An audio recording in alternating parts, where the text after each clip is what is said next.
writers, Rebecca Tuttle here, founder and principal of Grant Right Now and Grant Writing for Good. Welcome to Grant Right Now Live. Brittnei Leon, she has 5 years experience as a third-party paralegal assistant who's breaking into the grant writing industry. She joins us today to ask some of the most frequently asked questions in grant writing as she navigates her way through her newly appointed position and a nonprofit organization all the way in Texas.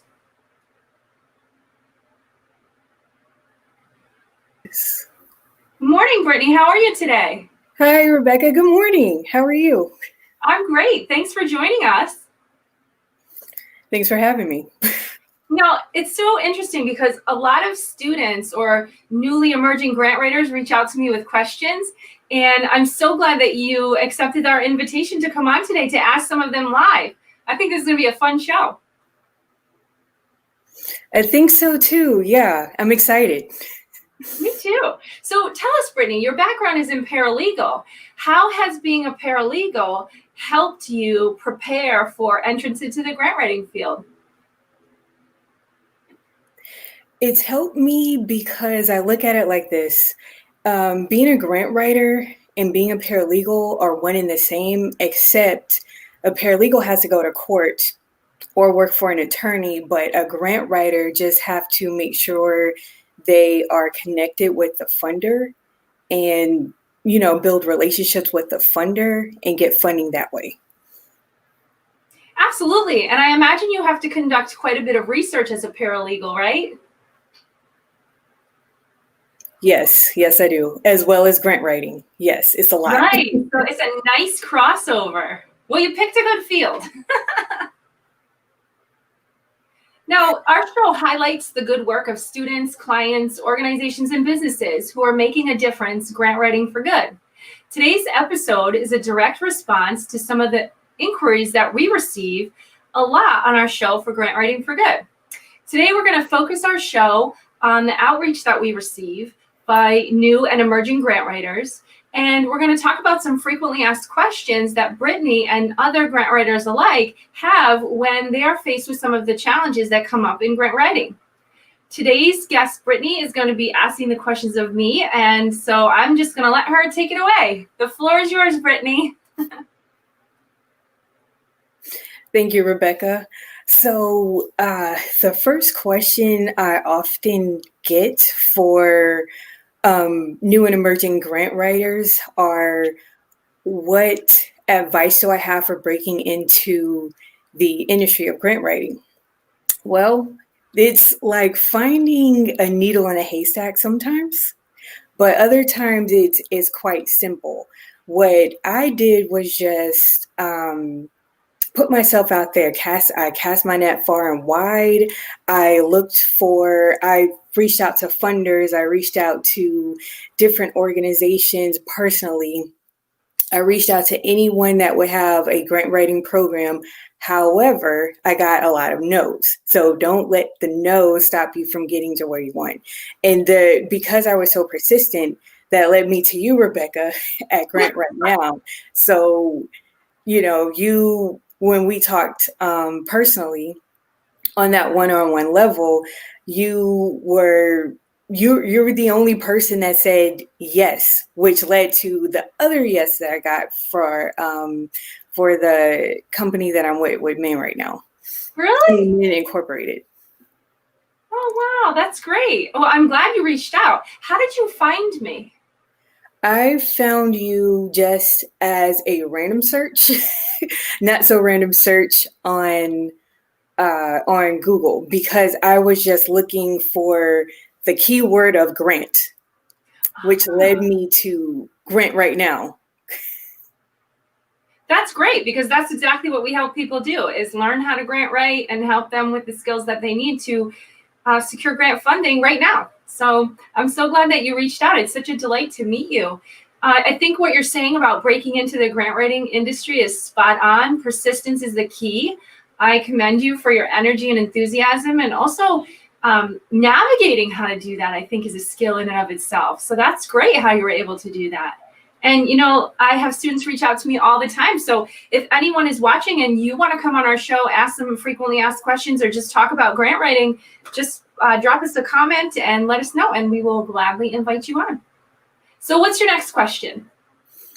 But the next question I usually get is, how do you get started as a new grant writer? Which led to, which was like a lead into the first one, which is, I'm not trying to sound so vague, but casting your net far and wide just to see what you're going to get and who is willing to work with you. I was fortunate enough to come on as a volunteer for Men Incorporated, and MEN is an acronym for mentoring, educating, and nurturing, sorry.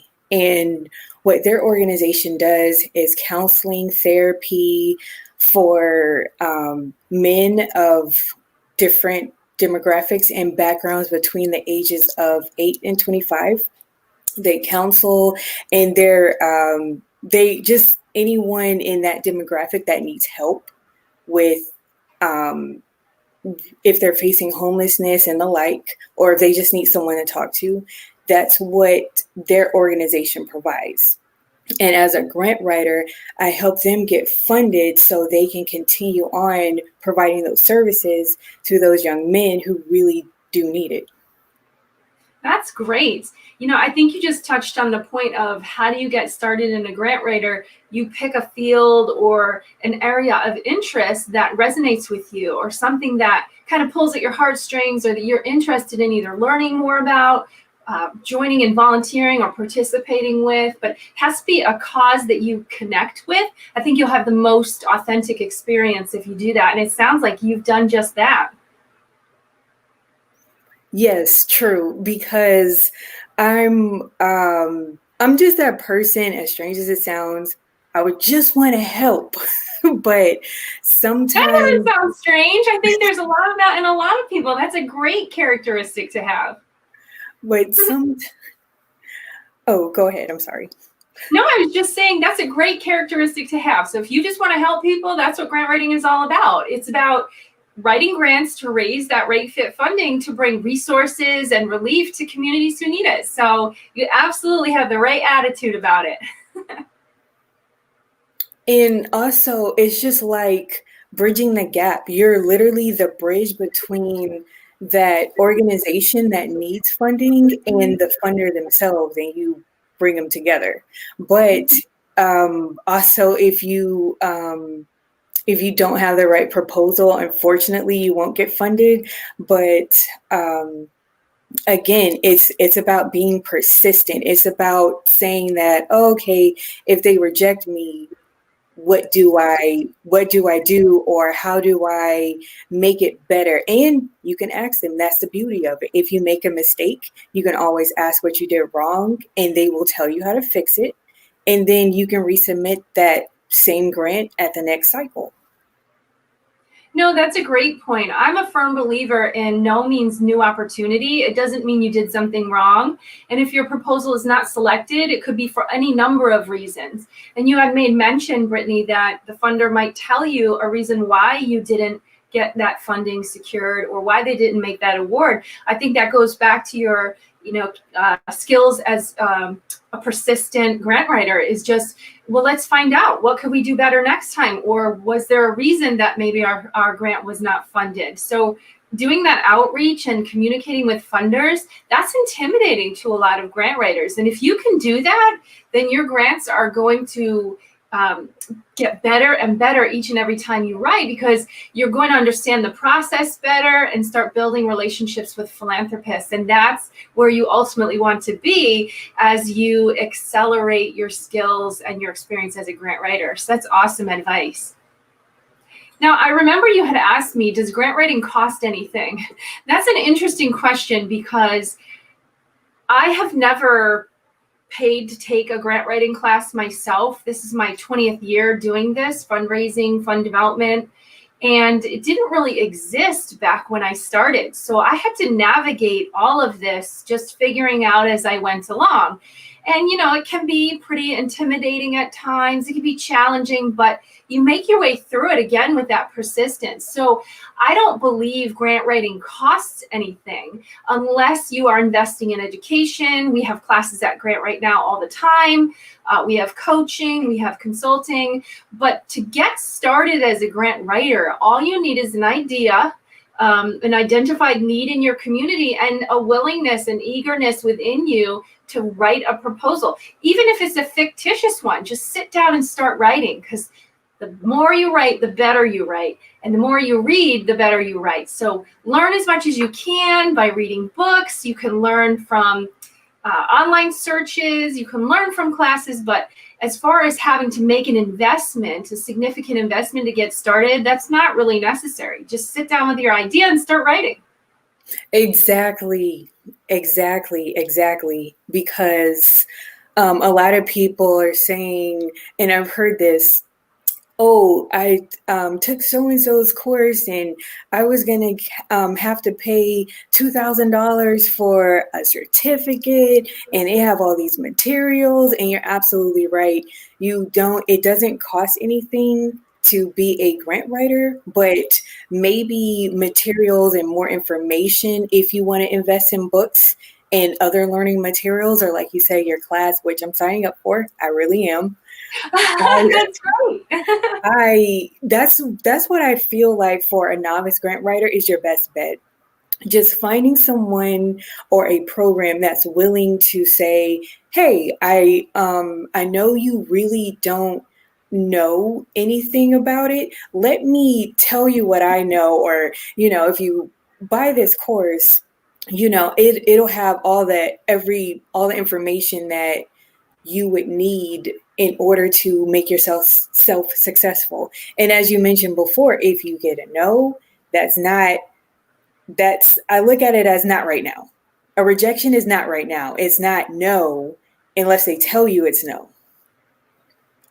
Right. It's not the end of the world. And not every grant will be funded. I don't want our audience to think that if you submit a grant, it's automatically funded. There's hundreds of other applicants competing for the same application, which is why you can also find favor in grant writing through the power of collaboration. So perhaps if your organization isn't yet ready to apply for that funding, but maybe another organization in your neighborhood or your community is, you might consider as a nonprofit partnering with another group and then going in on the application together.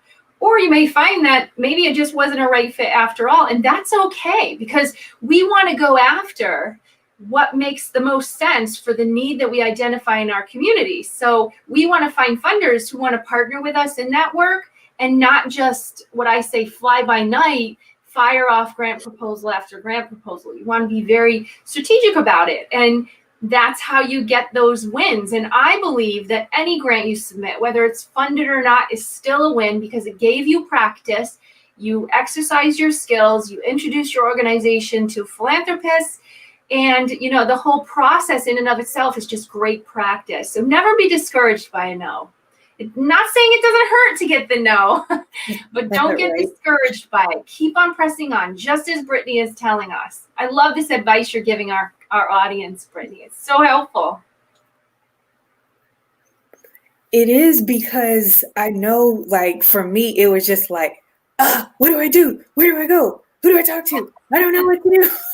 and it makes you overthink when really it's not that difficult. It's not. But if you're brand spanking new to this, you're going to think that it's a big deal and you need 45 degrees in order to get into this industry, and you don't.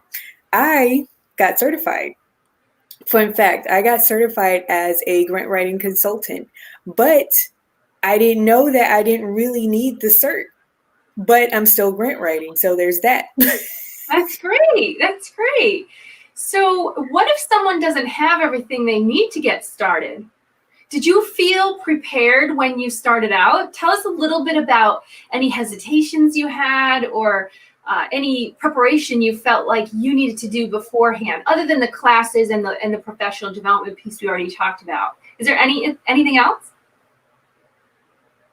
Yes, and there's a lot I can pull from, but to get more specific, if you don't have everything you need to get started, just start.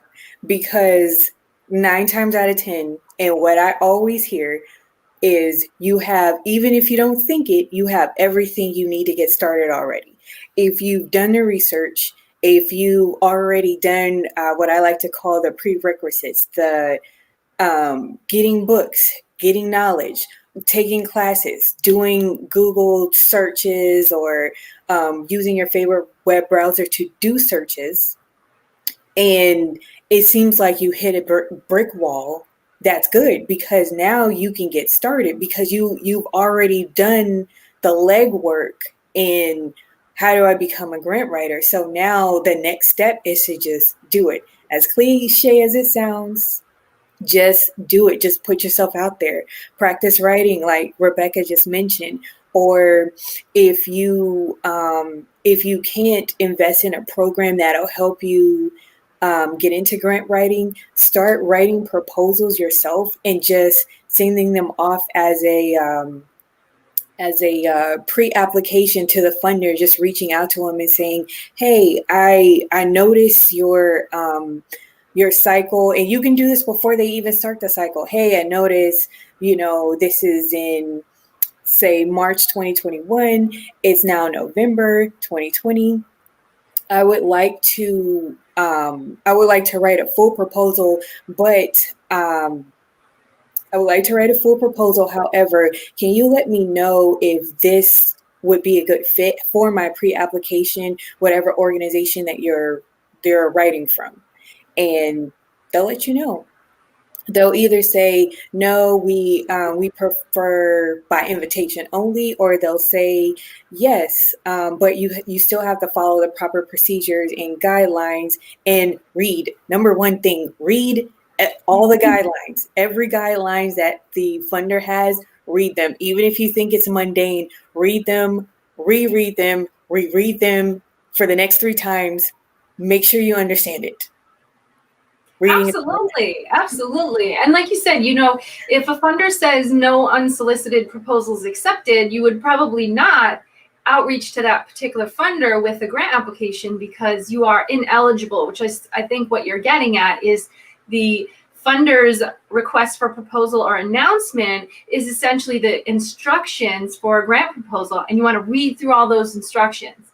You don't want to breeze through, as Brittney's saying, you want to read them and familiarize yourself with them. And the more writing you do, there are different levels of complexity with grant applications. So for example, maybe a smaller private foundation funder has a smaller, less lengthy application that's maybe a few pages in length versus one that's maybe a municipal grant or a state grant or even a federal grant, where sometimes, I've written upward of 150-page applications. And so the research is more sophisticated, the level of complexity with the instructions, et cetera. So just paying attention, the funder is going to tell you exactly what they're looking for. You just have to pay attention when they put it out there. And it's easy to glance over things in your first and second read. So I love that you're telling everyone, just read again and read again and read again. And then after you've written, go back again and just make sure, did I answer this correctly? Did the questions make sense? Are they sequential? So there's a lot of different techniques that you can practice and learn throughout your experience as a grant writer and throughout your professional development. You had one more question, Brittney. What was it? I was going to say, before I get into the next question, I would also say it's good to also develop a personal relationship, if allowed, with the funder as well. Because when you are first putting yourself out there, they don't know you. So if you build a connection with them, you're more likely to get funded versus just like not introducing yourself, basically writing your proposal that says, give me money for XYZ project. So that's another thing. But moving on to the next question. Well, I just want to, before we go there, you have Diane Estrada says, hi, Brittney, how are you today? She's joining us. Where are you from, Diane? Let us know in the comments. Hi, Diane. I'm sorry to interrupt you, Brittney. Go ahead. Hopefully she'll tell us where she's from. Oh, she will. But to get to the question, the resources that I use to help me were again tying into just putting myself out there. I know I sound like a broken record at this point, but it's just you never know what you're going to get, because I want to say I started this journey in July and I didn't get a response from Rebecca until I want to say the end of June, early August, if that. So, you know, that's just what I did. And I also did research of organizations that will take volunteers. So it's good to start off with volunteering if you can. And it's also another thing. It's not about what you know, it's about who you know. So when you start making friends in the grant writing community, you have a better chance of maybe bypassing the steps of volunteering and trying to put yourself out there versus yes, I'm here and now I can do it. Like what we all want to get there, like, yes, I want the meat and potatoes, but sometimes you have to crawl before you can walk kind of thing. No, that's great advice. Diane's from Houston. That's awesome. I've never been there. I hear it's absolutely beautiful there. So I hope the sun is shining there. It's freezing cold, windy here in Connecticut. But thank you for joining us today.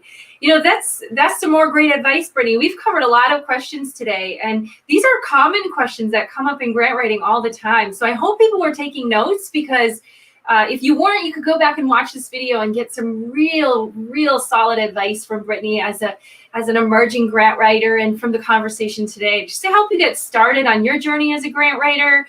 But also just if you're stuck or you have a challenge, I love what you said, Brittney, about this being a network.